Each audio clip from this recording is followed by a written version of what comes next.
आज के टाइम में जब ओटीटी फिल्म इंडस्ट्री के लिए डस्टबिन बन चुका है, ऐसे में एक वेब सीरीज आती है जिसकी बातें पूरी दुनिया में हो जाती हैं। द बैड्स ऑफ बॉलीवुड या फिर बीप हटा के बोला जाए द बास्टर्ड्स ऑफ बॉलीवुड। इससे जूनियर एसआरके आर्यन खान ने डेब्यू किया और साबित कर दिया शेर का बेटा शेर होता है। लेकिन ये शेर इतना आगे निकल जाएगा इसका अंदाजा किसी को नहीं था। इस वीडियो में आपको 15 ऐसी रियल लाइफ चीजें बताऊंगी जिस पे इस शो को बनाया गया है। इन सब चेहरों के पीछे असलियत में किसकी कहानी छुपी है, कौन से हैं वो कांड जिससे बिना कुछ बोले बिना नाम लिए आर्यन खान ने पर्दा हटा दिया।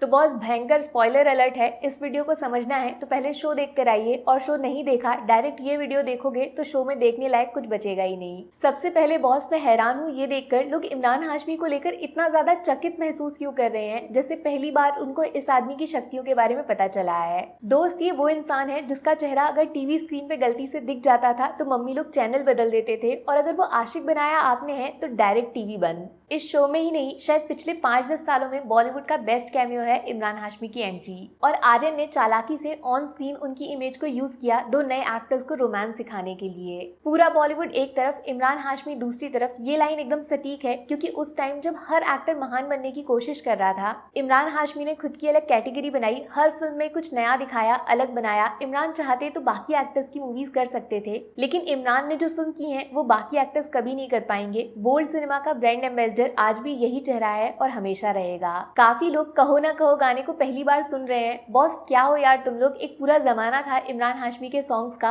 आपकी कशिश ये जरूर सुनना। एक बात पक्की है, इमरान का कैमियो बहुत छोटा है लेकिन दूर तक जाएगा। इनकी नेक्स्ट फिल्म आवारापन 2 मैं बोलती हूँ अभी शूट करके तुरंत 2025 में रिलीज कर दो और बॉक्स ऑफिस फट जाएगा। यार अलग से वीडियो बनाऊंगी इमरान के लिए और इनके जिगरी हिमेश रेशमिया। ये दो सुपरस्टार्स हैं जो हम सबका रिस्पेक्ट डिजर्व करते हैं, लेकिन हम सब इनको भूल गए। थैंक यू आर्यन खान याद दिलाने के लिए। दूसरी चीज आपने नोटिस की, शो में ओरी को दिखाया गया। ये क्या करते हैं, क्यों करते हैं, मुझे जीरो आइडिया है, लेकिन इनकी ड्रेस पे जो लिखा है उसको एक बार जूम करके तो देखो। एक तीसरी चीज जिसने फिर से बॉलीवुड वर्सेस साउथ का पंगा छेड़ दिया, ये स्क्रीन पे मैसेजेस बॉबी देओल जिनको सीरीज में बॉलीवुड का सबसे बड़ा स्टार बताया गया उनको आते हैं, और उसी में से एक में बड़ा बड़ा लिखा है पुष्पा सक्स। इसका डबल मीनिंग वर्जन भी हो सकता है, लेकिन एक ट्रिपल मीनिंग भी है जिससे पुष्पा के फैंस खुश नहीं होंगे। और जब पुष्पा की बात हो ही गई है तो उनका लवर अजय तलवार का बेटा, ये कैरेक्टर सबसे ज्यादा नफरत पाएगा क्योंकि लड़के ने एक्टिंग ऐसी की है कोई इग्नोर नहीं कर पाएगा। इसीलिए काफी लोग दिमाग लगा रहे हैं आर्यन ने ये किस सेलिब्रिटी को दिखाया है, कौन है वो जो इतनी बड़ी फिल्मी फैमिली से होके भी घर की नौकर के साथ ऐसा कुछ कर सकता है। शॉक्ड हो जाओगे आप। शो में जो पुष्पा के साथ लव एंगल डाला वो एक्चुअली रियल लाइफ में बॉलीवुड के अंदर ऐसा केस हो चुका है, सबको हिला के रख दिया था। लेकिन मेरा सोचना थोड़ा अलग है क्योंकि मुझे ऐसा लगता है वो लड़का एक स्मार्ट जीनियस और नेपोटिज्म में नॉट इंटरेस्टेड टाइप आदमी है, और ये सब मिलके खुद आर्यन की तरफ इशारा करता है। और जिस लेवल का mature humour satire comedy Aryan ने शो में दिखाई है, कोई बड़ी बात नहीं होगी। खुद का कैरेक्टर डाल के खुद को ही रोस्ट कर दिया। ऐसी ही हरकत तो ये लड़का पूरे शो में कर रहा है। जैसे ये वाला सीन अपनी लाइफ से उठाया जो सबसे ज्यादा कंट्रोवर्शियल है। क्रेडिट देना पड़ेगा, ऐसा इंसान खोज निकाला कि शक्ल देखते ही आर्यन का तीर सीधे निशाने पे जाके लग जाए। सोचने वाली बात यह है, क्या वो क्रूज वाला कांड एक पर्सनल स्टंट था जैसा ये शो दिखा रहा है, या फिर आर्यन का बदला लेने का तरीका? दोनों ही केसेस में उन्होंने खुद को शरीफ नहीं दिखाया। प्लस पहले ही एपिसोड में से नो टू ड्रग्स की वार्निंग, और उसके तुरंत बाद डायरेक्टेड बाय आर्यन खान। ये तो कुछ ज्यादा ही पर्सनल हो गया सर। अच्छा, काफी लोग सोडा वाला की मिस्ट्री को सॉल्व करना चाहते हैं। वैसे जो डायलॉग बोला है इन्होंने, मैं लड़कियों पे हाथ नहीं उठाता, और फिर इसके बाद जो किक मारी है, अच्छा लगना नहीं चाहिए, नेगेटिव सीन है लेकिन बहुत अच्छा लग रहा है। कुछ एक्सपर्ट्स की माने तो ये मॉरली संदीप पांगा को रिप्रेजेंट कर रहा है जो अपनी फिल्मों से ऐसे ही लात मारते हैं। और एक थोड़ा लॉजिकल एक्सप्लेनेशन ये है, इस शो में इस इंसान को अपने 51% शेयर्स बेचने पड़े, वैसा ही कुछ धर्मा प्रोडक्शन के साथ हुआ है। और ये जो दूसरे एक्टर हैं शो में, इनकी जो स्टोरी दिखाई गई है वो एक्चुअली इनकी ही रियल लाइफ से उठाई गई है। किसी ने इनके साथ बहुत बड़ा धोखा किया था। कोई मिल गया जिस टाइम आई थी उसमें ये विलन बने, लेकिन बाद में इन्होंने बोला था कि मेरा रोल फिल्म से काट दिया गया। प्रीति जिंटा के साथ खुद का सॉन्ग शूट किया, वो भी फिल्म में नहीं डाला। उसके बाद इनको ज्यादा चांसेस नहीं मिले तो फिल्म इंडस्ट्री छोड़ के कनाडा चले गए। वहाँ रियल एस्टेट पे पैसा बनाया जो बाद में डूब गया। अब फिर से बॉलीवुड में कमबैक हुआ है। अच्छा, एक कैरेक्टर इस शो में जो लीड एक्टर की मैनेजर का है वो काफी पसंद आया सबको। आन्या सिंह ने बड़े स्टार्स के बीच में अपनी जगह बिना दिए भी बना ली सिर्फ एक्टिंग के दम पे।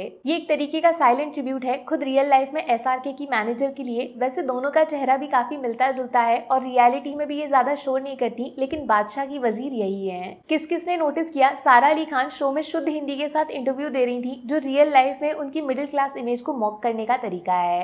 सेम दिशा पाटनी के साथ हुआ, बिना बोले उनको बता दिया कपड़े पहनने से ज्यादा फिल्म इंडस्ट्री को उनकी जरूरत कपड़े उतारने की है, वरना कैमरा बंद करियर बंद। और बहुत ही ज्यादा मैचिंग नहीं हो गया अनन्या पांडे का रियल लाइफ स्ट्रगल शो की एक्ट्रेस के कैरेक्टर के स्ट्रगल से। आर्यन खान से अनन्या की कट्टी पक्की है। वैसे पर्सनली मेरे फेवरेट 2 सीन्स हैं। पहला, बॉलीवुड का अंडरवर्ल्ड के साथ साइलेंट कनेक्शन रिवील करना, ये कुछ लोगों को हजम नहीं होगा। कैसे डॉन लोग भी फिल्म इंडस्ट्री पे खुल के पैसा लगाते हैं, और ये आज से नहीं 50 सालों से चला आ रहा है। गूगल पे बहुत सारे आर्टिकल्स मिलेंगे आपको। काफी सारी एक्ट्रेसेस के लव अफेयर्स थे, और कुछ एक्टर्स को रोल दिलाने के लिए अंडरवर्ल्ड कैसे बड़े डायरेक्टर प्रोड्यूसर्स को धमकी भी देते थे। एक बार खुद शाहरुख को जान से मारने की धमकी दी थी अबू सलीम ने, और छोटा शकील ने बोला उनके गाने छैया छैया में पाँव जन्नत तले लाइन की वजह से उनके धर्म का अपमान हुआ। बाद में अबू सलीम ने खुद बोला SRK अगर जिंदा है तो उसका सबसे बड़ा रीजन उसकी फैमिली है, जो खुद शाहरुख की काफी बड़ी फैन थी। और दूसरा फेवरेट सीन मेरा वो था जब शाहरुख खान का एक गुस्से वाला अवतार दिखाया, जिसमें घंटे का बादशाह वायरल हो गया, लेकिन उसके पीछे की कहानी बहुत कम लोग समझ पाए। जो लोग बहुत सालों से शाहरुख खान को पर्सनली जानते हैं वो बोल रहे हैं इस सीन को देखकर दिल्ली वाले शाहरुख की याद आ गई। पता है ऐसा क्या किया था उन्होंने? मामला 1993 का है, जब शाहरुख अपनी फिल्म कभी हाँ कभी ना की शूटिंग कर रहे थे। तब एक न्यूज में शाहरुख के किसी बॉलीवुड एक्ट्रेस के साथ अफेयर को हेडलाइन बनाया गया। गौरी खान, जिनसे उनकी शादी को सिर्फ 2 साल हुए थे, वो ये सब सुन के नाराज हो गई, और उसी वक्त शाहरुख ने बदला लेने का सोचा। उसी दिन वो अपने हाथ में खुकरी पकड़ के जर्नलिस्ट के घर तक पहुंच गए, वो जो गौरी के पापा ने उनको शादी के वक्त दी थी। इस एक्सीडेंट के अगले दिन कुछ पुलिस वाले शाहरुख को अरेस्ट करके स्टेशन ले गए। जेल से शाहरुख को सिर्फ एक फोन कॉल करने की परमिशन मिली, और जानते हैं उन्होंने किसको मिलाया? उसी जर्नलिस्ट को। और साफ शब्दों में बोला अब तो जेल भी चला गया हूँ, निकल के आऊंगा और तुझे काट के जाऊंगा। बाद में शाहरुख की बेल किसने कराई? नाना पाटेकर ने। वो गुस्सा जो शो में सिर्फ 1 सेकंड बाहर निकला, उस दिल्ली वाले शाहरुख के पीछे इतनी रियल लाइफ स्टोरीज हैं जिसपे अलग से वेब सीरीज बन सकती है। लेकिन अगर कोई सीरीज या फिल्म बनानी है तो प्लीज उसमें राघव जुयाल को कास्ट जरूर करना, जो शो में अपने गुरुजी इमरान हाशमी की तरह ही फिल्म इंडस्ट्री में उतना इस्तेमाल नहीं किए जाते जितना करना चाहिए। इस शो में ही देख लो, हर किसी को उनका एक एक सीन दिल से याद हो गया, कितना पसंद कर रहे हैं। लीड कैरेक्टर से ज्यादा बातें एक सपोर्टिंग रोल की कर रहे हैं। लेकिन राघव जितने कमाल के एक्टर हैं उससे ज्यादा बेस्ट डांसर हैं, बट आर्यन ने उनको नाचने का मौका ही नहीं दिया। वो उल्टा लोगों को अपनी एक्टिंग से नचा रहे हैं। इस शो का पार्ट 2 बनेगा, ऐसी न्यूज मार्केट में घूम रही है, और अगर ऐसा है तो प्लीज राघव के कैरेक्टर को ज्यादा टाइम देना, उनको अगला इमरान हाशमी नहीं बनने देना। लास्ट में सबसे इंटरेस्टिंग है इस शो का टाइटल, जिसका एक मीनिंग पूरा शो देखने के बाद समझ आया। ये बास्टर्ड शब्द का रियल मीनिंग ही तो इसका सबसे बड़ा सस्पेंस निकला। लेकिन बीप के साथ बोलोगे तो बैड्स ऑफ बॉलीवुड बन जाएगा, और इस शो में बॉलीवुड के सारे बैड्स खुल के दिखाए हैं। कॉमेडी के पीछे जबरदस्त ट्रेजेडी छुपी है। तीसरी चीज, बैड्स के बीच में स्टार से गाली को ढक देना, ये भी सिग्निफाई करता है कि पब्लिक को किसी की पर्सनल लाइफ बिल्कुल पता नहीं है। स्टार्स के चेहरे के पीछे कितनी चीजें छुपी हुई हैं। वो किस रीजन से इंडस्ट्री में इतना बड़ा स्टार बना कोई नहीं जानता, और शायद स्टार बनने के लिए उस इंसान को बैड बनना ही पड़ेगा। हाँ तो कितने पॉइंट्स हो गए? गिना नहीं मैंने। वैसे कुछ बचा है अगर जोड़ने के लिए तो कॉमेंट सेक्शन खुला है, स्वागत है आपका। मिलूंगी फिर से बहुत जल्दी। Take care, bye bye.